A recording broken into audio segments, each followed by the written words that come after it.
Apart from that, recordings will be shared in YouTube, so you can go there and you can check. So let's start. So first question is, what is NumPy and Pandas and why do we need that? Okay. So understanding NumPy and Panda, like see, NumPy and Panda is just a module as we all know, and they are used for mathematical calculations. Why, why NumPy and Panda? So see, basically, NumPy and Pandas are the techniques for loading, storing, or manipulating the memory data in Python effectively. So basically, let's say if I will say Python has its built-in array module. Okay, there is a array module in Python, and this module you can use to create an array. Now the question is, why do we need array then? Why can't we do our why can't we do with list, or why can't we do with tuple? Why do we need array? So see, basically, list is not the efficient storage of the data. Okay, like if you want to store the data in list and array, so the amount of memory that will be taken by list will be comparatively higher, and also you cannot do a lot of operations which you want, which arrays allowed you to do. We will see all those operations, what all kinds of operations are there which makes our life easier compared to list. Okay, so we will be looking at all those methods. But why do we need NumPy? So basically, NumPy and Panda, they give you the effective techniques to load, store, and manipulate the data in Python. Okay. Now, the question is, why only array? So array, basically, if you will talk about the data, right? Whatever data set you get to process, these all data sets you can represent in form of array. Okay. For example, if I will talk about images, it can be represented in array. If you will talk about textual data, that can also be represented in the form of array. Okay. If I will talk about audio clips, this also can be represented in the form of array. Okay. Or apart from this, there are different kind of data. So documents we get, so those all also can be represented in the form of array, or numerical measurements, anything else, whatever data you are getting around us. Or like see, probably you can say the data I'll be getting from retail or banking or any other domain. So whatever data you are getting, those all data can be represented in the form of array. So that's why learning array and doing the processes or doing the operations on array becomes important. Okay. uh, so you can say that, let's say if I'm defining an array of numbers, for example, this is a two-dimensional array of numbers. This is 1 2 3, and this is 4 5 6. It looks like list. So I can do this operation, whatever I want to do, I can do. I can keep this array in the form of list also. So as I told you earlier, that list doesn't provide you the efficient storage. Okay, this is one of the reason we cannot go with the list. Another reason is the efficient manipulation of the list is also not possible. For example, if I want to multiply 2 with all the elements in this, what I need to do, I need to run the loop. Okay, whereas if you will define it as an array, okay, if you will define this as an array, and if you will multiply it with 2, so this 2 will get multiplied with all the element. Okay, so for this, like apart from this, there are a lot of operations which we'll be having a look in upcoming classes. So what all operations are there which are not possible when you are working on the list? So list is probably, you can say, ruled out of the option. And we will also see that how list is internally stored and how array is getting stored. Probably that will give you a fair idea why do we need NumPy and Pandas, which are built on top of the doing the manipulations on array compared to the list. Okay.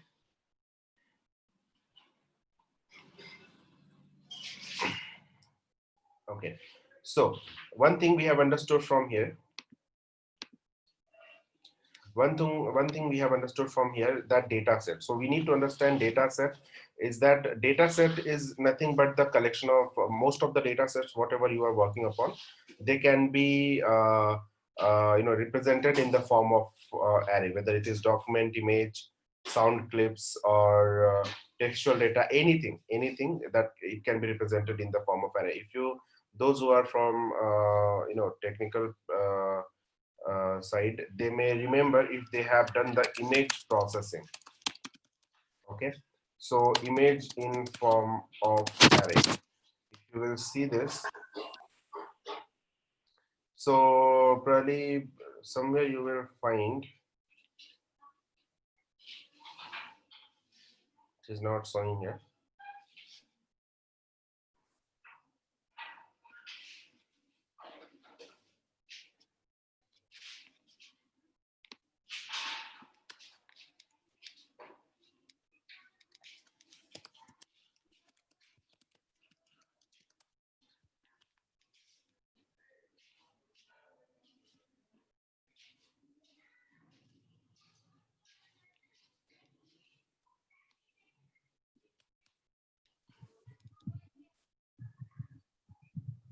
Are you trying to show us apart from anything from the Jupyter Sorry, you are notebook? saying something. Apart from the Jupyter notebook, you are showing Your something. voice is not audible. Am I audible? Yeah. What I'm saying is like we are able to see Jupyter notebook only. Are you trying to show us something else? Oh, okay. So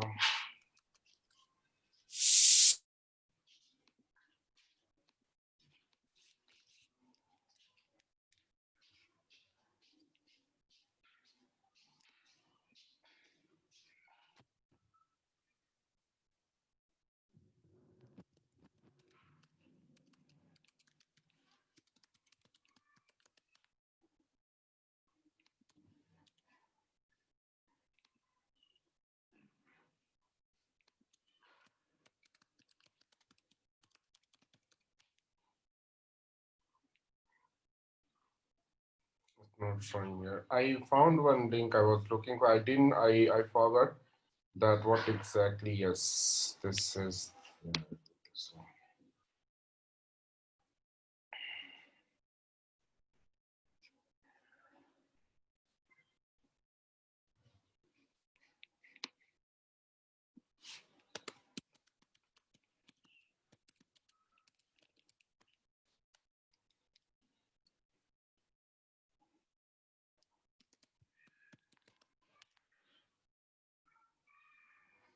Not showing. I forgot the keyword with what I found one image. I forgot that keyword with what keyword I searched.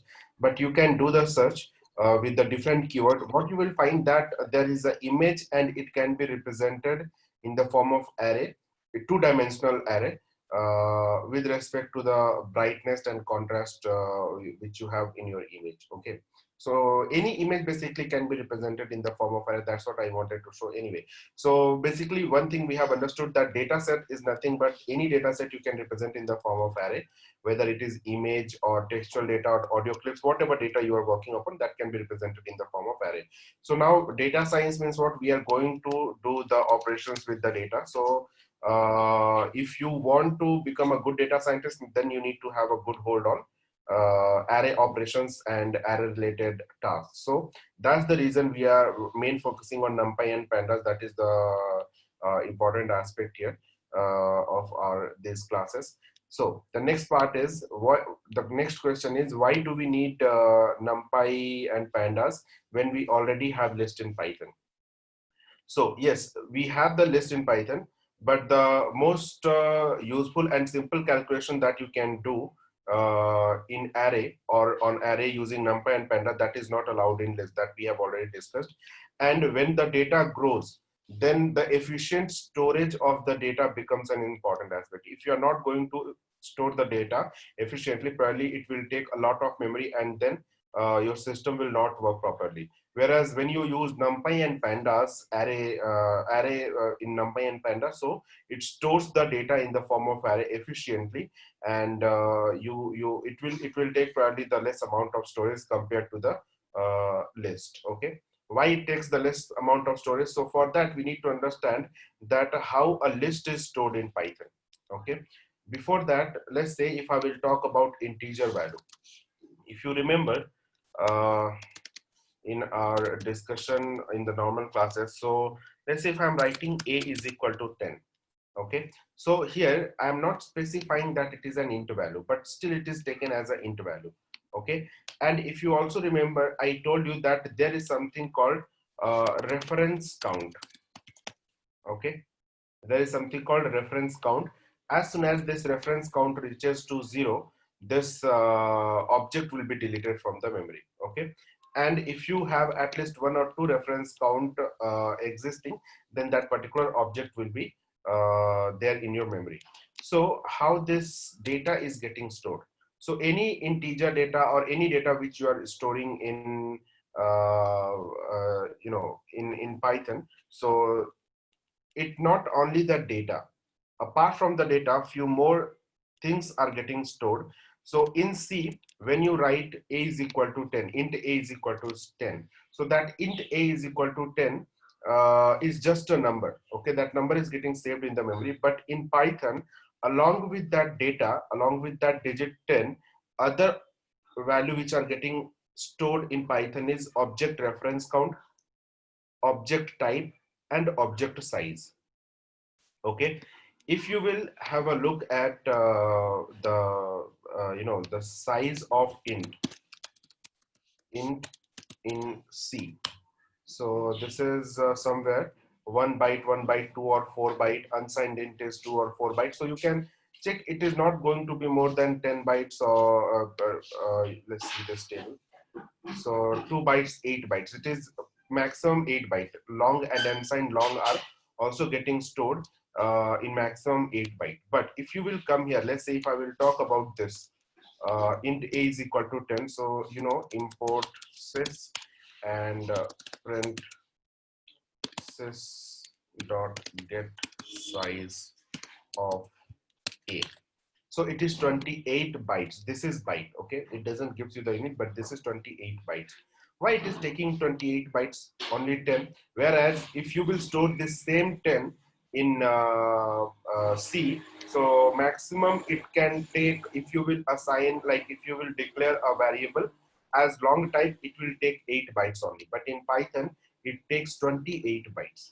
Okay, so why it is taking 28 bytes? Because whenever you declare any data or any number, so or any kind of data, so internally the things which are getting saved in memory apart from the data is, it is object type.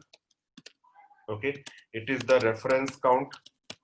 Okay, and apart from this, the digit itself will get stored, and also object size. Okay, object size and the digit. Okay, so this is the 4 things which will get stored and which is related with this particular data 10. Okay, this all 4 things are stored in the memory. So that's why it takes the larger amount of memory, which is 28. Okay, whereas in C it's just a number. So for example, if I will draw an image for this.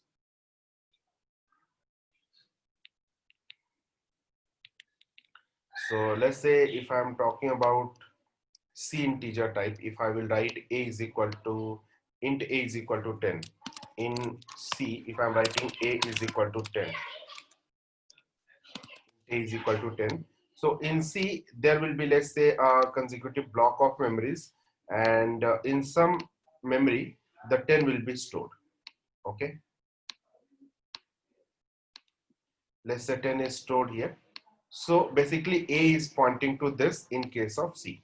Okay, in this memory location, or the name of this memory location is A. That's how when you use printf A, so it prints this value. Now, when you come to Python, okay, and in Python, if you write A is equal to 10, A is equal to 10. So how this 10 is stored in Python? So this 10 is stored in Python. There will be a memory block which will be taken, let's say 28 bytes, so 28 byte of memory block will be taken. And this 28 byte of memory, first it will have one something called Python head. Okay, and this Python head will store the extra information related to this. For example, the thing which I said, object underscore type, comma, object underscore size, and reference count. Okay, these three things will be stored here. And apart from this, the 10 digit which you have written, that will also be stored here in this. Okay, this is the 10 digit. Okay, which is stored in this. Now this whole memory block, which you can see, this bigger one, this is the size of the integer value in Python. So obviously you have larger, or larger set of values to store, so it will take larger amount of memory, right? It will take larger amount of memory. Okay, so that's how it is created, and that's how the integer behaves. Now if you have understood integer, so let's see how Python list and Python arrays are stored in Python. Okay, so let's say list versus array. Now I'll say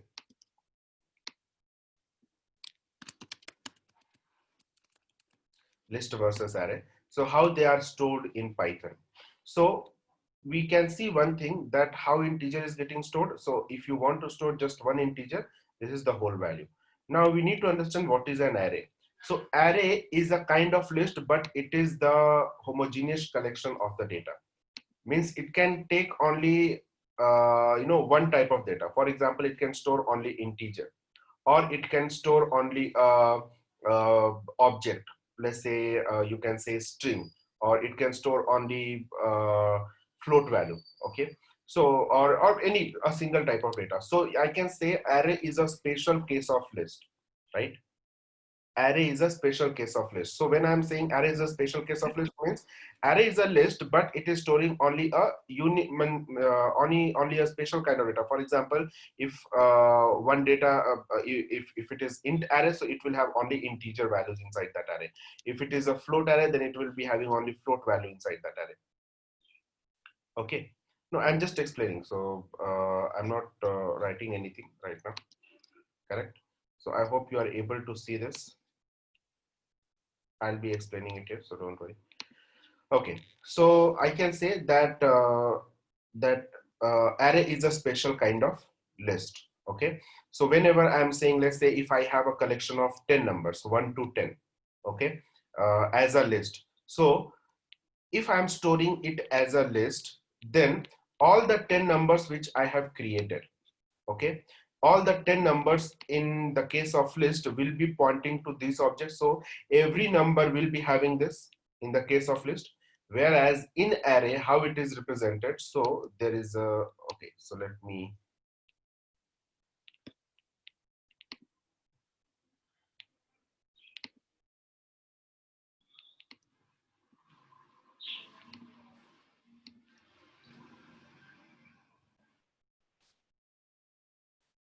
so let's say if I'm saying an array in Python, so that array in Python looks like this.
Now this py object head will be storing, let's say this is if this is an array, Python array, Python array.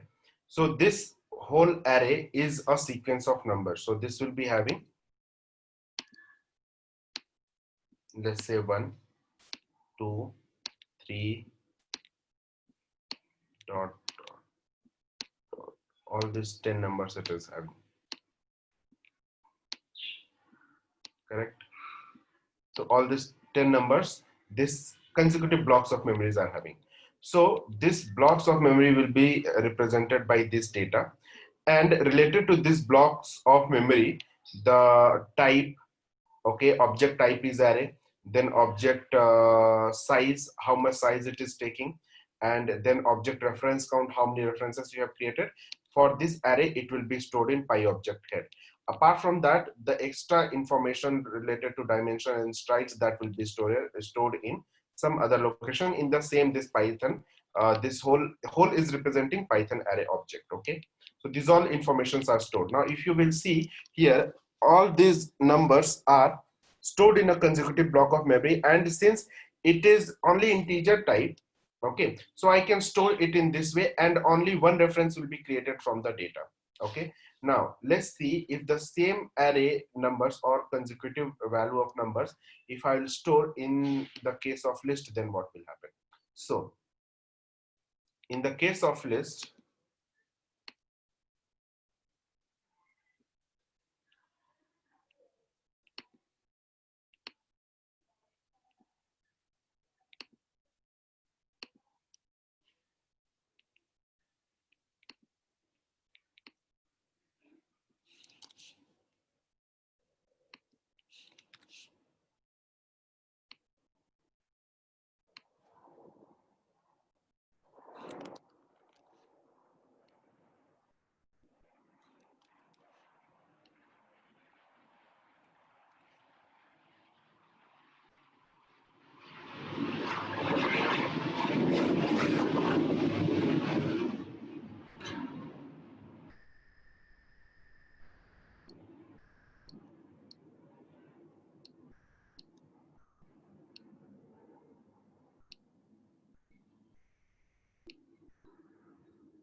so this is going to be py object head again, Python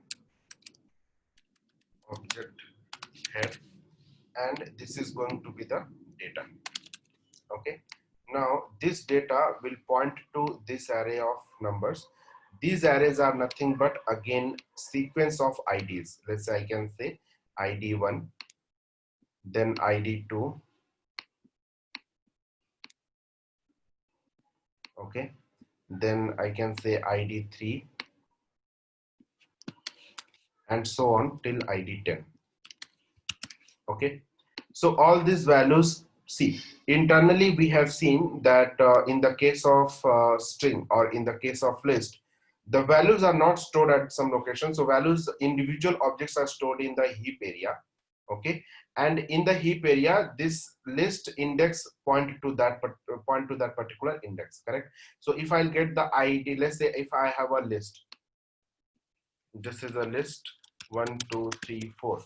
So 1 2 3 4 are stored individually in the heap area, and this list of 0 will point to that one, then list of 1 will point to 2, list of 2 will point to 3, and so on, correct? So the same concept you can see here. ID, actually this data which is pointing to this array of number, it is not the numbers, they are a reference to the IDs. What is the ID? Where these data or numbers are stored, whatever number you have taken in this consecutive block of memory.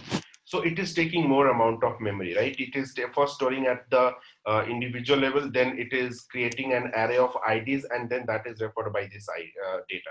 So obviously in the case of list, it is going to take more and more memory if your data grows, and it will not be efficient to store the data in this manner, correct? Whereas when it comes to Python array, so you can see that since all the numbers, we know that all the numbers are of similar type, so here all the numbers can be stored in the consecutive blocks of memory, and then that will be represented by data. In the heap itself, that array will be created, this whole array will be created. These values will not be created individually. Okay, this whole array will be created, and then this data will be pointing to that array object. Clear? Whereas in list, see, in list you can have heterogeneous data type, right? You don't know. Let's say this is integer, this is a list. It can be, the third can be a float, fourth can be a string. So you don't know. So you cannot create a array structure like this in the case of list. Okay, it will not allow you to do that. But in array you can do that. Is this clear, everyone? Okay, strides is the extra information related to the array, so those we will discuss whenever it is required. But see, apart from array, apart from these data, there are a lot of information are going to be stored related to the array that will be stored in this. Okay, fine. Any question? Yeah, it can have multiple array, so that will also be multiple array means to say it will have multi-dimensional array, right? So it will have two-dimensional or three-dimensional array, so accordingly it will be created. That is a different concept. Okay, but if you will see at a simple array, so it is getting stored here. Now when it comes to multi-dimensional array, we will also see that how multi-dimensional arrays are stored.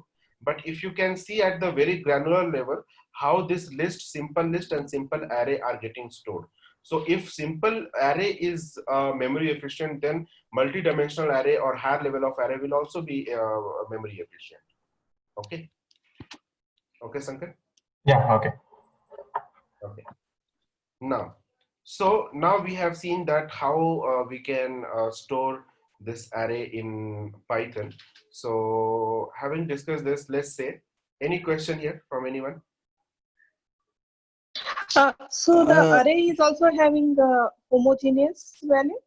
Array is the collection of homogeneous value only. Okay. Array cannot have heterogeneous values. If heterogeneous value comes, then it becomes a list. So, Abhishek, just one question. So, when we tell that everything can be stored in an array, right? But it has to be homogeneous. So, how come the conversion happens from, let's say, images or something else? When we store, how does it get converted to integer? It's based on the ASCII or something.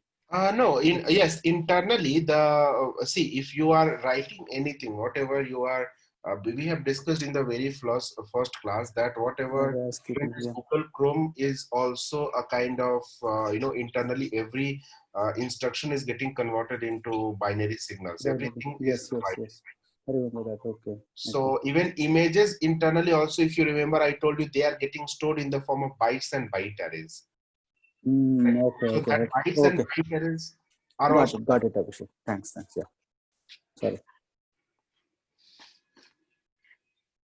okay. So now you have seen that how important the array is and array discussion is, and how important to learn about array. So if everything is an array, then learning array is the most important part, and that's what we are going to do. And this also array related operations basically will be learning in NumPy and Panda. So one thing is clear that we can keep the list apart for different operation. List can be treated in a different situation, list can be useful in a different situation, but when it comes to data related operation, list may not be the ideal. Okay, list may not be the ideal case to consider. Okay, so we have to consider array only. Still, is it breaking? My voice is breaking for everyone. Okay. No, it's fine. Okay, Neha, please take from your side once. Okay.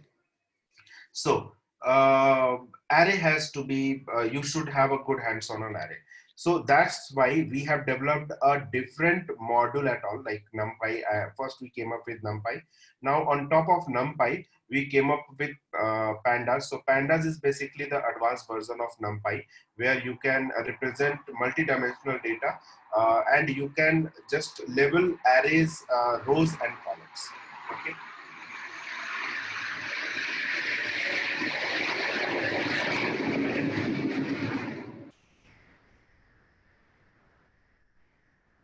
So NumPy is also used to store the data.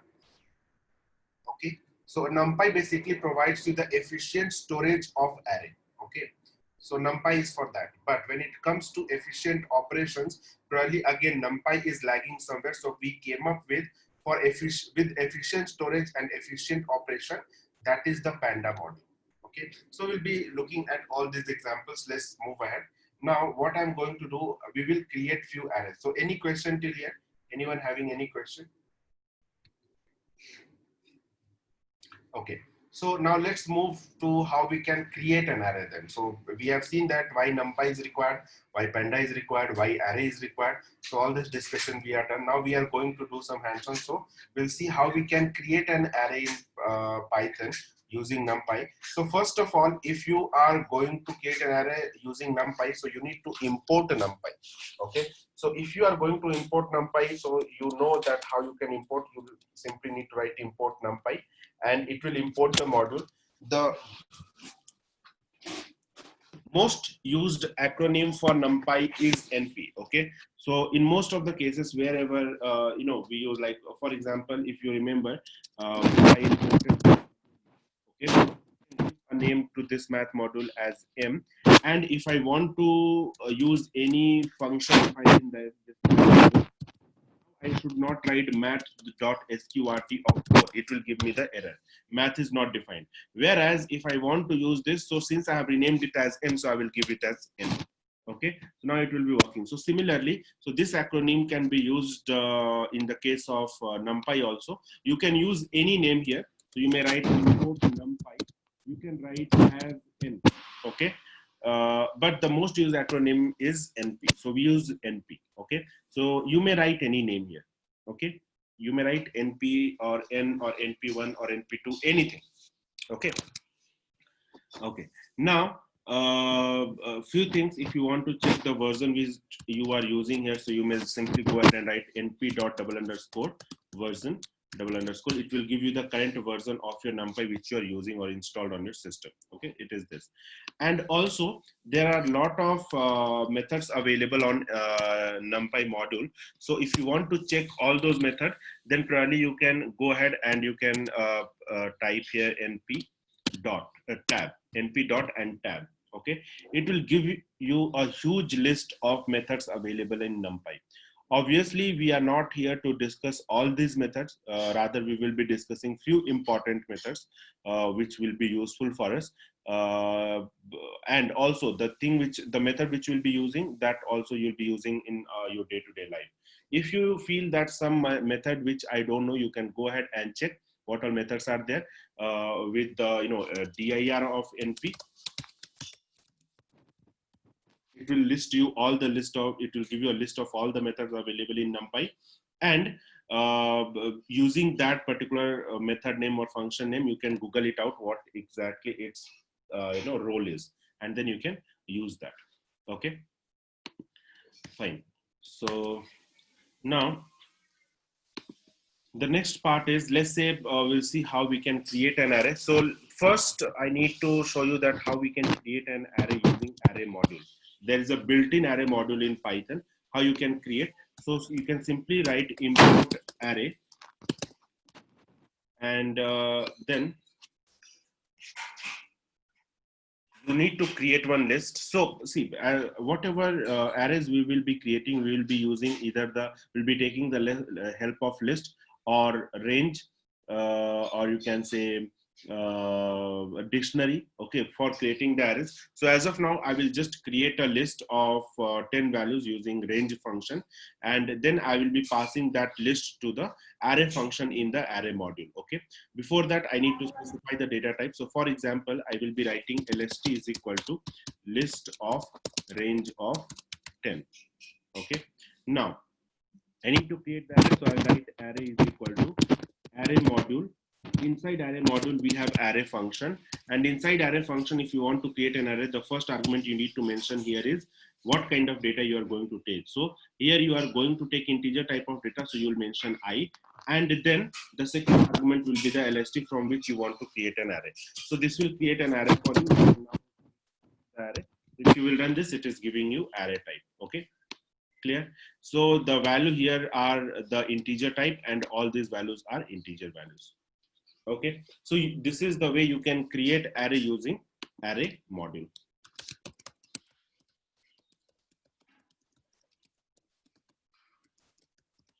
Okay, you can create array using array module. So as we have said that there is a built-in array module, why we are not using this? So array module in Python provides you the efficient storage of the arrays, but NumPy, along with the efficient storage, it also provides the efficient operations.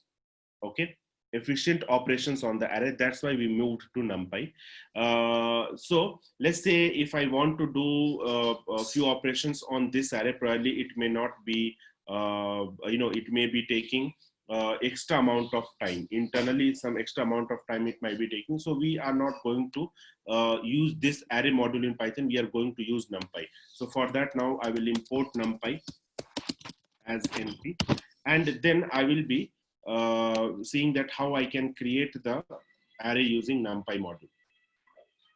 So first of all, if you want to create an array, so the you can write here array is equal to np dot array, and inside this you can pass a list. For example, I may pass this list. Okay, and if I will write array, it will be creating an array.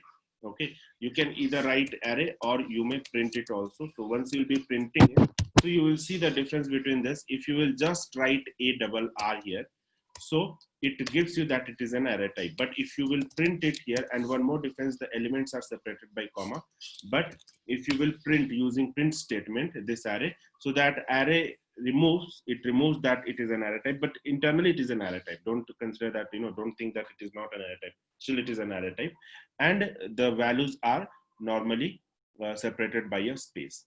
Okay, so it is just the representation. When you use print function, it prints in this format. When you just write ARR, it gives you with array written in front. Okay, so it's just the way of representing or writing the value. Okay, now let's say in Python, the values will be, as we say, array is a collection of homogeneous data, right? Array is a collection of homogeneous data. Okay. Now, let's say if I am saying array is equal to np dot array, and inside this, I'm going to take 4 values, and third value I'm taking as float value. Then if I will print array now, so you'll see that all values are upcasted to float. Okay, float value. Fine. So if upcasting means, so upcasting, let's say if from integer the values will be upcasted to float value. From float the value will be upcasted to string value. Okay, so this is the basically the hierarchy. So if you will have at least one float value in your arrays and rest all are integers, so every value will be upcasted to float value. And if you have at least one value in the string, rest all are int and float, so everything will be upcasted to string data, or we say object type in array. Okay, fine.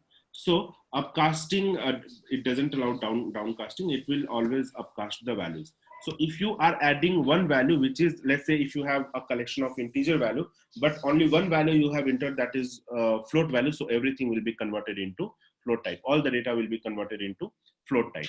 Or if you enter string type, so everything will be converted into string type. Okay, fine.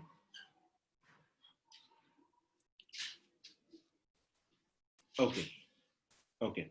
Now let's say if you want to explicitly define the data type of an array, like what kind of data you are going to have in array. So you may write array1 is equal to np dot array, and inside this you may pass 1, 10, 20, 30. Okay, and here you may mention d type is equal to float 32. Okay, now you may print array1. So once you will run this, you will see that everything is converted into float type.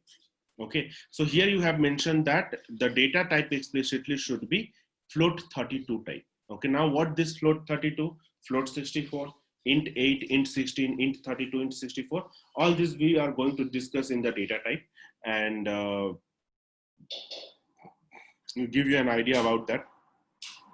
But as of now, you can say that if you want to explicitly define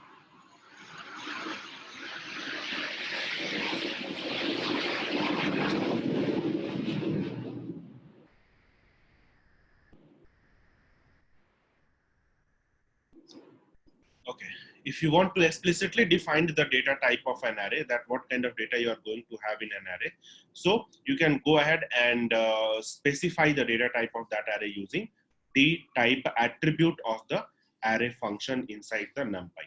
Okay, d type is one attribute. Okay, now what all attributes we have of an array? So those all attributes will be learning in some time, but d type is one of the attribute where you can specify that what kind of data you want to store in the array. Okay. Abhishek, one question. Hello. Yes, please. So, yeah, cell number 13. Can you just scroll up, please? Yeah. So here, all the integer values are converted into float. So the type of array will be like what? It will be like array or like object, because I did the same thing. It is giving class numpy.nd array. See, if you will check here type of array, so it is giving numpy.nd array, because numpy is what? Numpy is mainly taken into the consideration for defining the multidimensional array. Let's say if you will try to define the multidimensional array using this module, array module of array function of array module, you will not be able to do that. Okay, you cannot define the multidimensional array here. So that's why we came up with this numpy array. Okay, so numpy array allows you to define the multidimensional array. So if you have created one dimensional array also, it will show you that the type of that is ND array. Okay, now when I'm talking about d type is the data type of the element inside the array, not the type of this array. Type of this whole ARR variable is ND array only, or you can say it is array type only. Forget about this ND array. ND means multidimensional array. Okay, so forget about ND, array type. It is an array type. Okay. Yeah, got it. Yeah, thank you. When I'm saying d type is equal to float 32, so d type is associated with the value inside the array. Okay, that value will be converted into float type. Okay, type array will be the type of array, not type of elements. Yes, correct, Shabi. Yeah, Abhishek, here this direction is into float and float to string, so it will not reverse, right? No, like if you have string and if you will pass one int object, it will not be downcasted. It will always be upcasted. Okay. Okay. Abhishek, in cell number 7, can you scroll up? So here, what is the use of I? Array dot array. It is saying that I basically, okay, so there is a table. That is a kind of string. So because arrays will store only the homogeneous data. 1 minute. I'm a bit confused. So see, this is, if you want to have your this is the array module. In array module you have this I. Okay, when you write I means you can store only integer value inside your array. If you write B, unsigned character, if you write U, Unicode character, if you write H, signed short value, if you write F, then you can store only float value and so on. Okay, got it. Thank you. So I is basically representing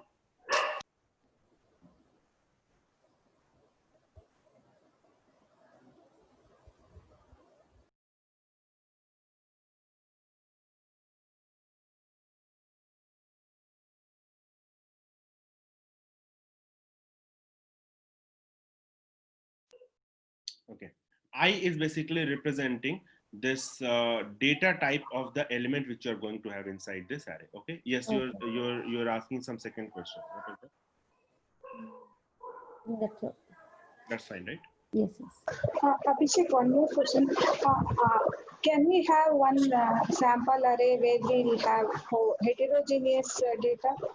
Can we do that? No, you cannot have an array with the heterogeneous data. That becomes a list. Okay, and if Okay. you will talk about C, so if I'm trying to create an array with the heterogeneous data, internally it is upcasting to the higher value or higher data type. Yeah, I tried, but again, the type, when I print the type, it is again giving the same numpy.nd array. I So thought it see, will give one it minute. as object. No, 1 minute, 1 minute. See, if you are trying to get the data type of the element, you have to type ar.dtype. Okay. If you see, it will give you float 64. Okay. So Okay. this float 64 gives you the data type of the, so to get the data type of the internal element, you have to write D type. Okay. If you're writing type of array, it will always give you ND array. Because Okay, okay, yeah. type of the Yeah, array. got it. Okay. Yeah, got it. Thank Abhishek, I have one question. In cell 14, we are explicitly mentioning D type as float 32. Mhm. So instead of that, can't we write directly float integer? You may Why write, we are mentioning 32, yeah, you are saying 64? you want to write like this float. Yes, yes. You can write it like this float, but internally you need to check by default in which format it will be stored. So then it will be storing, in the float 64. Okay, so float 32 and float 64 are the two data type, like, so smaller value you can, like, there is a single precision, double precision values of float. So we'll be learning about that in the array data type Okay. in the upcoming sessions. So why we are using float 32, why we are using float 64. So we'll be learning about that, but just give me some time. We'll be discussing it there. Okay. So you may write only float. By default, it will be taking either float 32 or float 64 based on the operating system you are using. Okay. If you have 64-bit operating system, it will be storing it in the float 64. Okay. Okay. Okay. 32-bit. By default, it will take. Yeah. Okay. Okay. Only if you write float. So if you want to store in a specific type, then write it float 32. If you feel that your float values are too smaller, then write float 32. Okay. If you feel that it is quite bigger, then write float 64, no problem. Okay. Okay. And in one more, in cell number 7, you said I is used for the integer, and the type would be as if we check the output, if we check the type, then it would be array or integer. Here, if you will check the type of this, again, it will be an array. Okay. Array only. Here. Yeah, because we are using array module, is it? So if you check, it is an array. Okay. If you want, see, this I is for the element of the array. Okay. Element. Okay, okay, okay. Yeah. Thank you. Okay. Now, Abhishek, I have a question regarding that upcasting. You have written the casting sequence as integer, float, and then a string.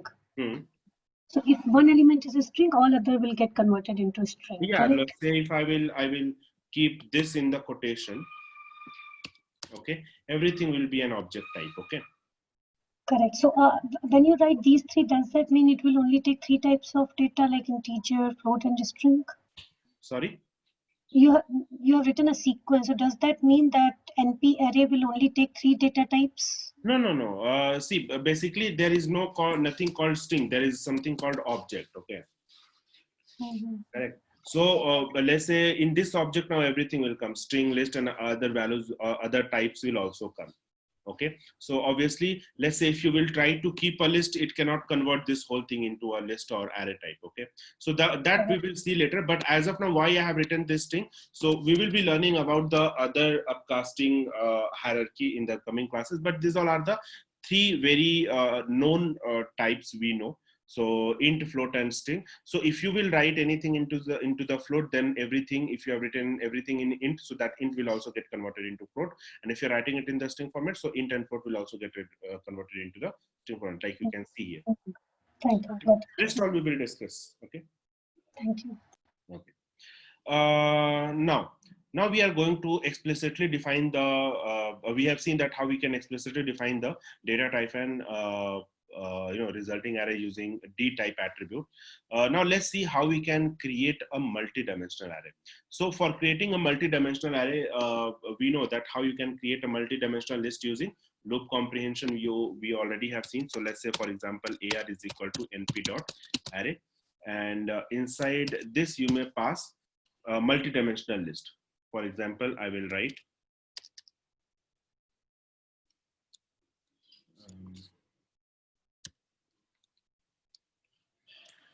I into j for j in range 4,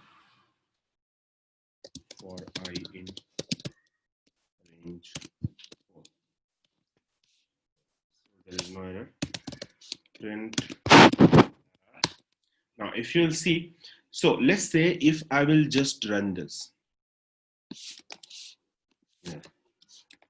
So you can see that structure wise also it is not it is not showing in the multi-dimensional array type, it is showing in a single list type. Okay, so representation wise also it is not efficient. You can say if you are having multi-dimensional list, you have to consider, okay, so you have to count with this two list or two, you can say what do you say, two opening brackets in the beginning, so you can say, okay, it is two-dimensional. Here also you can interpret with the same thing, but one more thing is that there are rows and columns. With this you can easily identify that is a two-dimensional arrays. Okay, now we'll be looking at the three-dimensional arrays also, how you can create. But if you want to create an array, two-dimensional array, so you can pass a two-dimensional list that will be converted into a two-dimensional array. Then that is how it will be represented. Here also, if you want to specify the data type, you may simply go ahead and write d type is equal to float 32 or anything. So everything will be converted into float type.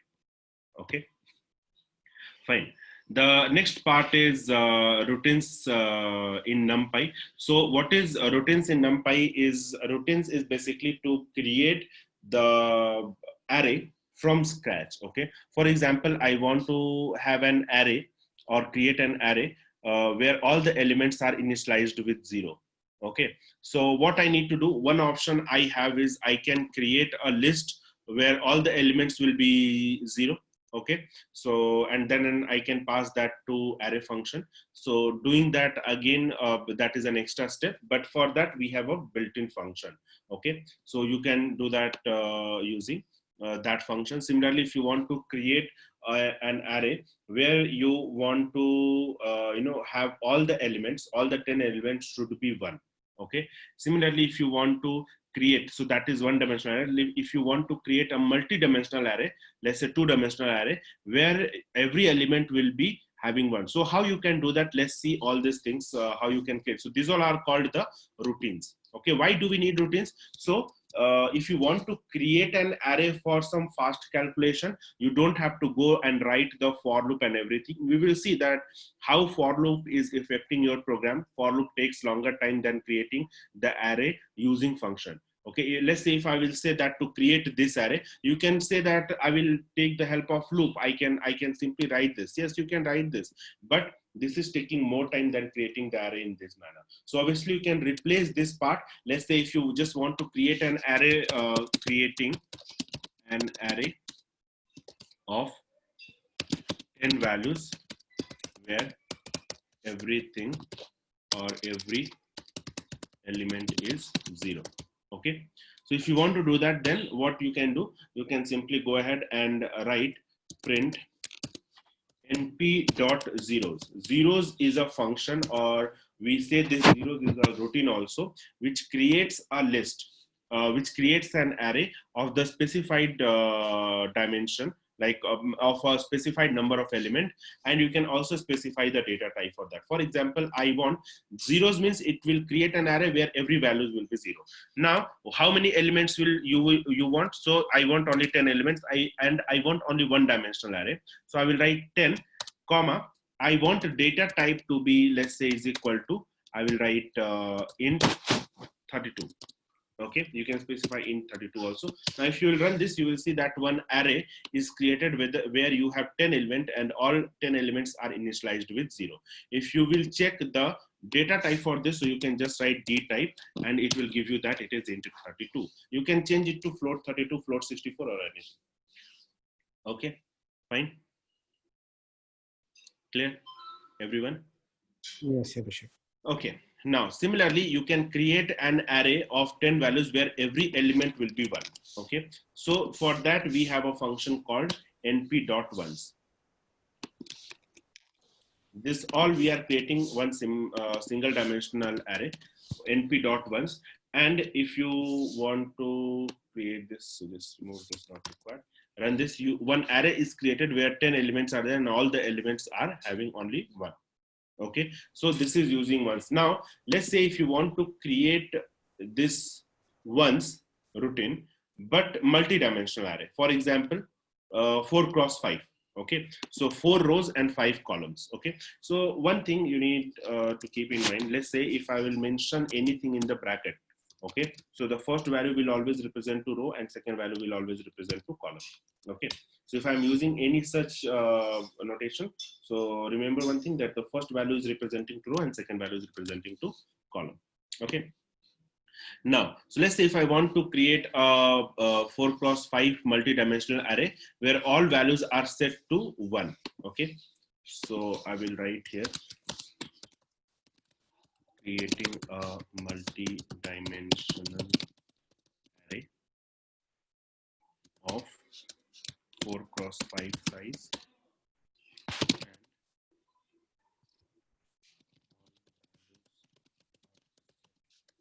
1. Then what we can do? So we can simply write print np.array, and here we may write 3,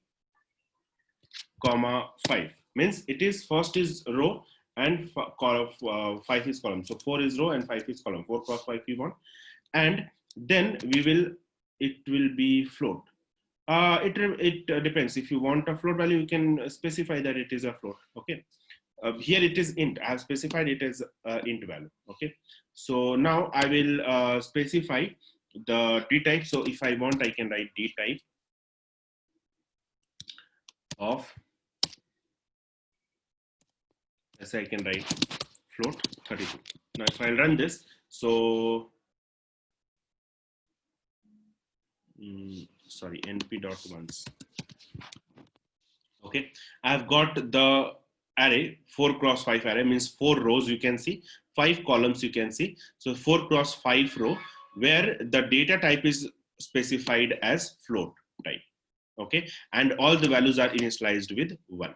Okay, so these all are used in doing the fast calculation. You don't have to go and write the loops and all those things for that. You can simply use these routines and it will be easier to create and faster to create. Okay, fine. So this is once. Now we have one more function np.full, which creates. So let's see what it does.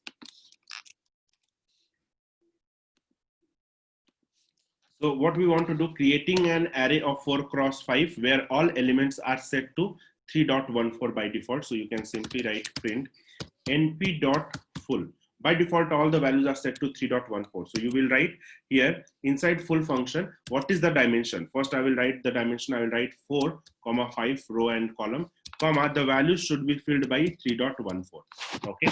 So let's say for zeros, you have zeros, for ones, you have ones, but for 2s, 3s, 9s, 10s, and all. So how you can do? You can use np.full. Okay. Now, if you will run this, you will see it is created like this. Okay.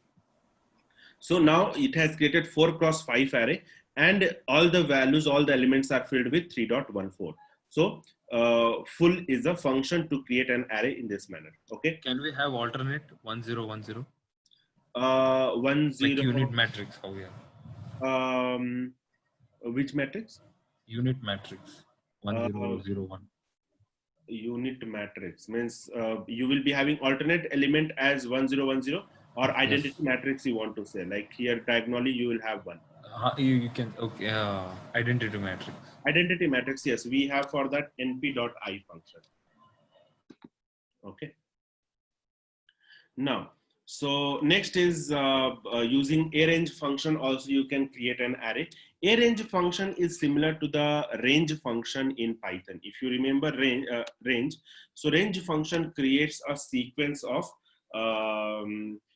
let's say if I will write range 1, 20 or 21. So it will create a sequence of 20 values starting from 1 to 21. So if you want to get values, then you can just type it into the list function. Okay, it will create these values. But how you can create? So is there any facility available in NumPy also? Yes. So for that we have a range function. Okay, now this a range function, let's say if you want to create a one-dimensional array with odd elements between 1 and 20, so you can use this a range function. Okay, so I'm going to create a new one-dimensional array with odd elements. So I'll write np.arange, okay, and 1, 21, 2. So all the odd elements will be taken in this case. Okay, fine. Okay, now creating a one-dimensional array where we have 4 equally spaced value. Okay, for example, let's say between a specified range. For example, that function we have is linspace function. Okay, now what this linspace function does, it creates an array with equally spaced value in a definite range.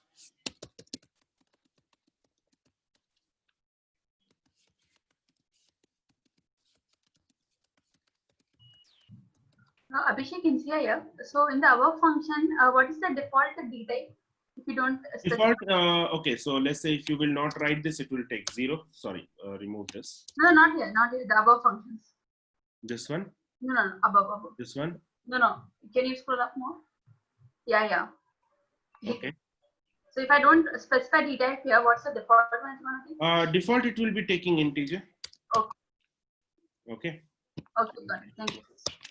It is still taking 4, 5. So let me write it here.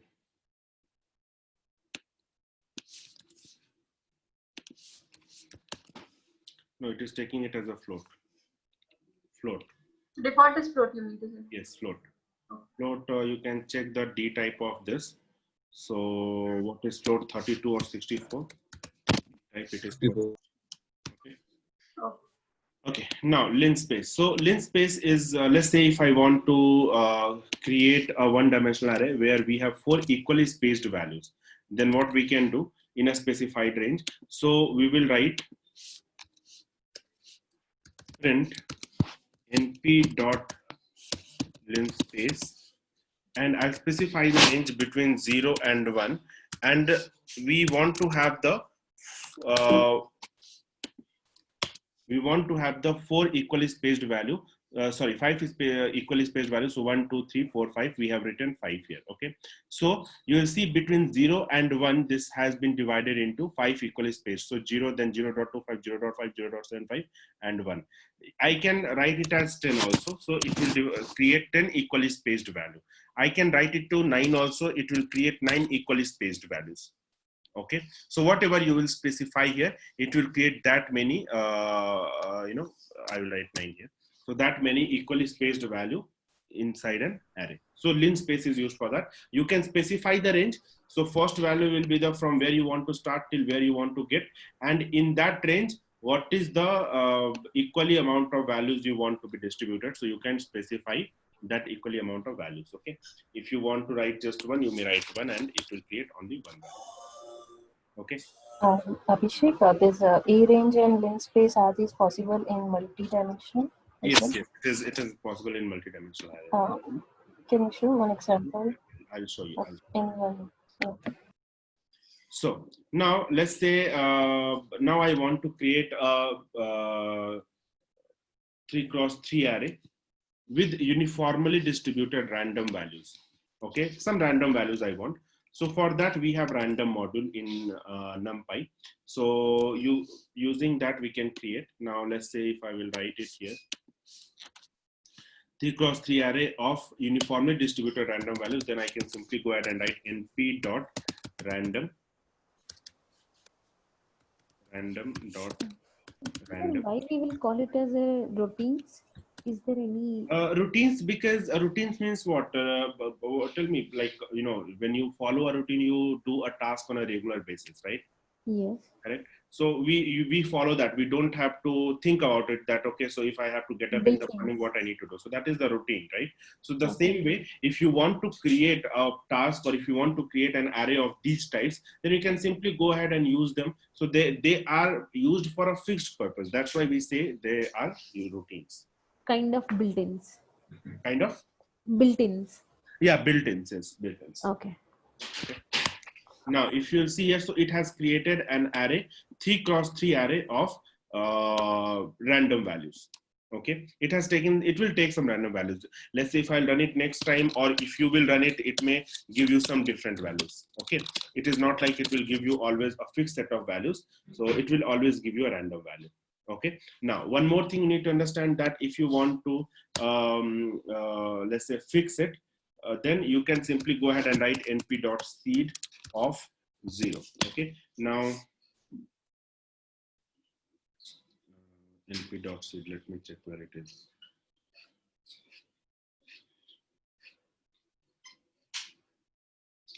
Random.seed.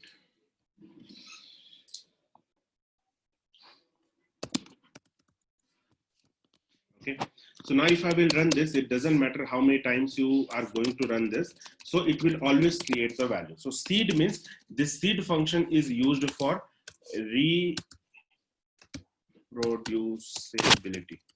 Okay, means if you want to reproduce the values every time, the same value which you are working, then you go ahead and take the help of seed function. Okay, fine. So if you will write this np.random.seed, now if you will use the random function to generate the random values, then it will generate the fixed set of values every time. Okay, it may be useful, let's say if you are doing some testing, okay, and you have done a testing on this data. Let's say, forget this, if you have done the testing on this data, okay, now if you will give this code to someone else, for him it will generate a different data set. So in that case, probably the result he is or she is expecting, he or she might not get. So instead of that, what you will do, if you will do this seed, so it will generate the fixed set of data every time he or she will run the code. Okay, so you'll see whenever I'm writing seed 0, it will generate only this set of values only. Okay, only 0 can be given? No, you can give anything. So different number will generate a different set of values. Okay.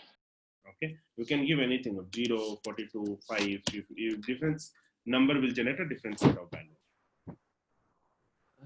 That seed 5 represents the 5 types of repetition values, or 5 random values? 5, no, not 5. It is 5 is just a number which shows that whenever user will write 5, these all values will be created. Whenever user will write 0, these all set of values will be created. Oh, okay. Fixing the values to a number. Yeah. Like. Yes. Okay.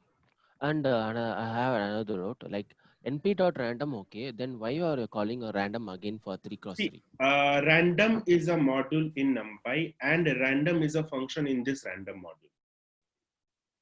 So we have to get a value between 0 to 1. We have to use random again, like random. Yeah, random function. This is a random function. This is the random module, and NumPy is kind of package which you have downloaded.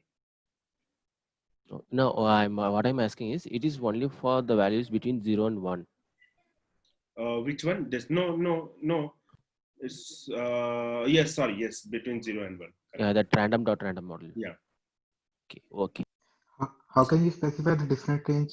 Let's say 1 to 10. 1 to so if you want to generate these values from 1 to 10. Yes. Randomly, yes. Yes, random values. So for that we have different functions. Okay. In random module itself, we have a different function. We'll look into it. Probably random module we have not covered in Python. So there are different functions. We'll be learning about that. But as of now, if you want to do that, so you have this different arrange or linspace. Using that, you can do that. Okay. For example, if you will write 10 here, okay, 10, 9. Now, if you will run this, so 9 different values will be created. Okay, now it is not random, it is a equally spaced, but in using random module, yes, someone has given this random.rand int. Let me check np.random random.rand int. Rand int takes at least one positional argument. Let's say if I say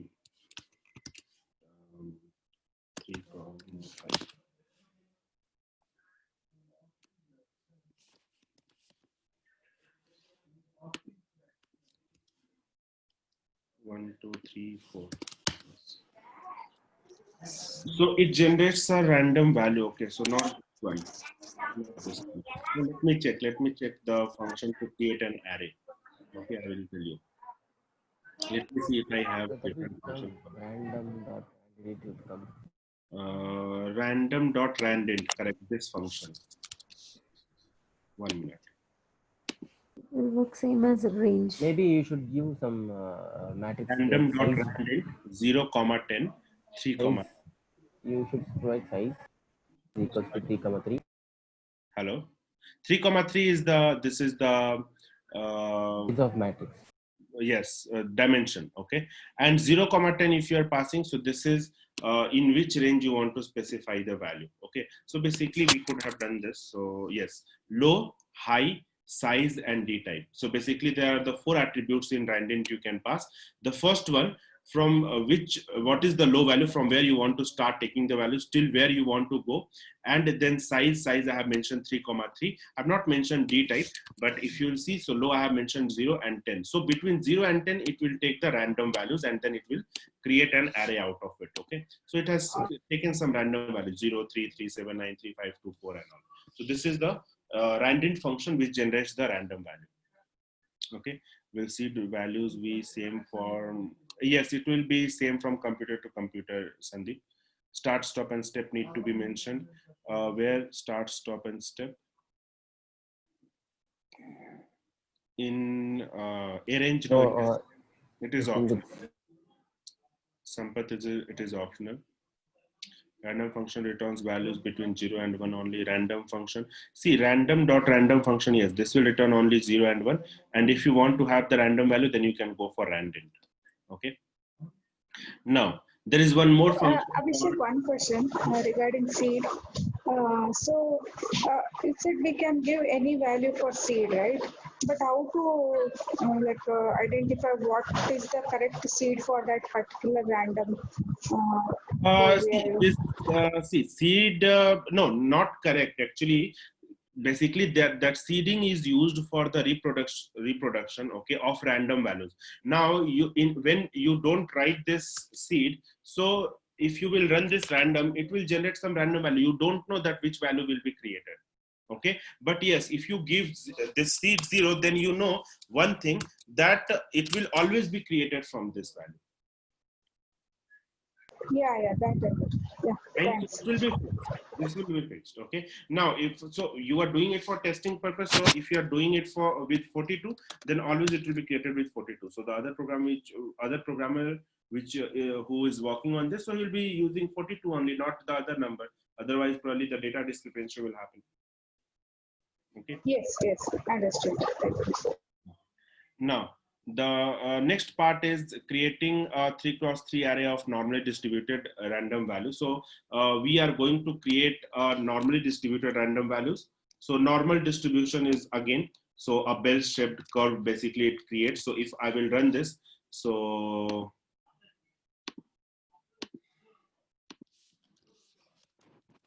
the code for that is np.random.normal. And if I want to generate between 0 and 1, and then I can write this. Okay. So this will generate a normally distributed value of array. Okay, fine. Clear? So it is starting from minus 0.5 to minus 0. It is going till minus 0.4.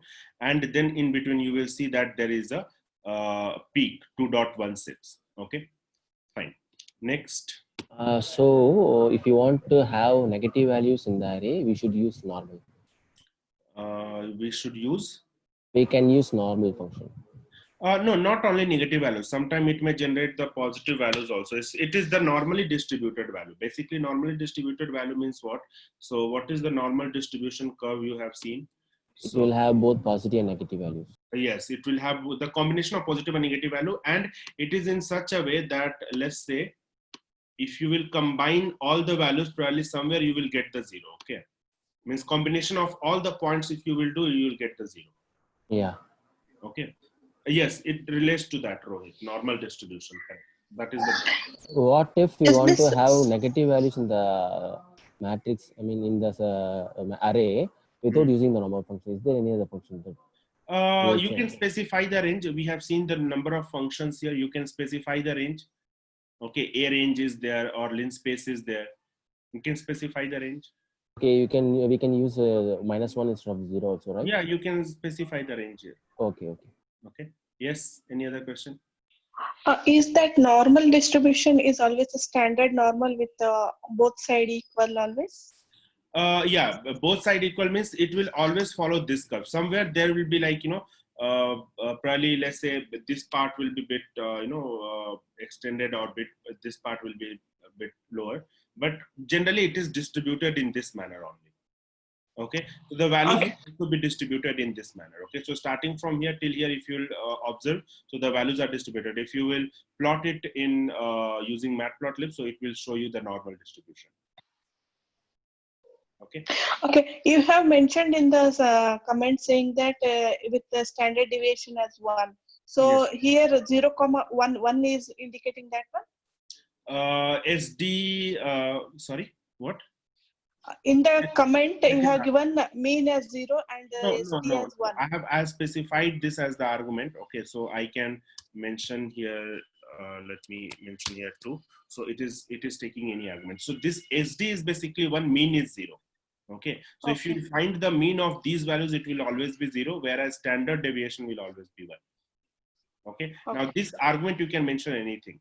So this is the start and stop. Basically, you can see here, this is the location and scale basically it represents. Okay, so the normal always gives the mean as 0 and the SD as 1. Yes. If we have, okay. Yeah. Okay. So in this normal distribution, we can able to see the skewness also. Normal, we can able to see skewness. Sorry, not skew. No, I don't have any idea about that. Okay, so usually in the normal bell curve, we can able to see like positive skew and negative skew. No idea about that. Sorry. Abhishek, one question. So when we try to generate this normally distributed random values, so should it always start with 0 and then some other number? It can be anything, right? You can just specify 1. So let's see if you started from 1. Okay. Okay. Fine. Now, someone asked me for identity matrix. So for that, we have I function. Okay, creating a 3x3 identity matrix. So we can simply go ahead and write array is equal to np.I, and we can specify 3 here. Non-distribution skewness is minimum. Need to check, Swati. Probably I'm not from that particular. I have not. I'm asking that question. What she said. So in normal distribution, skewness won't be there. Only if it is a normal distribution. Otherwise, there will be a skewness in the curve. Just answering. Probably not much idea about statistics or this concept. So then I need to read about it. Okay. Fine. So let's run this np.I and I'm going to get identity matrix array. And you have, so in identity matrix, we know that we will have, so this is a 3x3 matrix. Whatever you will mention, 3 or 4, it will always create 4x4 or 3x4, 4x4 or 3x3 or 2x2.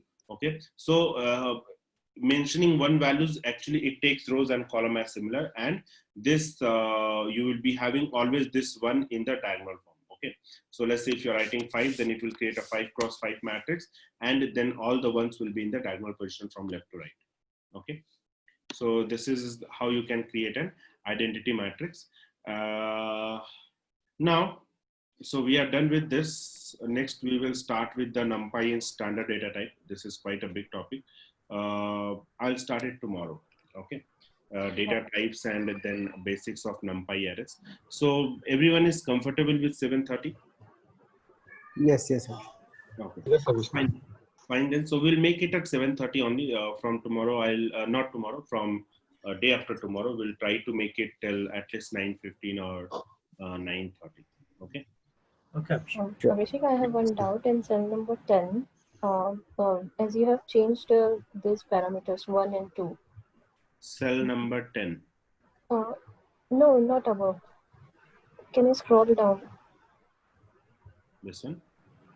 No, going up. I think it's not 10. I'm sorry. Yeah, it's 101. Sorry. Yes. So 1 and 2, you have changed this. So we are getting output as 6 also, 6.55, 3.38. So that's what. So I probably I need to check what exactly. So read something about normal distribution. Probably you will get an idea. So basically, a normally distributed array, if you want to create with mean 0 and st1, then it will create an array like this. Okay. Now, what all values it will have? So probably I will explain it in the next class. What exactly a normal distribution going to do? I'll explain it in the next class. Okay. Okay.